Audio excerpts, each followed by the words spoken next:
দর্শক, আমরা কিন্তু আসছি চুকনগরের গরুহাটে। এখানে আজকে কালকে বৃষ্টি হওয়ার কারণে প্রচুর কাদা। যাই হোক, গরুর বাজার আজকে আপনাদের দেখাবো। এই সুন্দর সুন্দর গরু উঠছে তো এই হাটে। ভাই, কত চাচ্ছেন আপনার এটা? 1,45,000, তাই তো?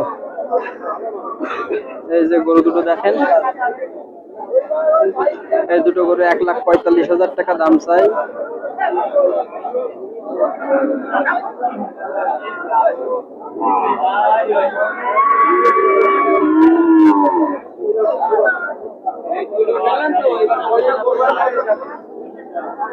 প্রচুর কাদা আপনার এই হাটে।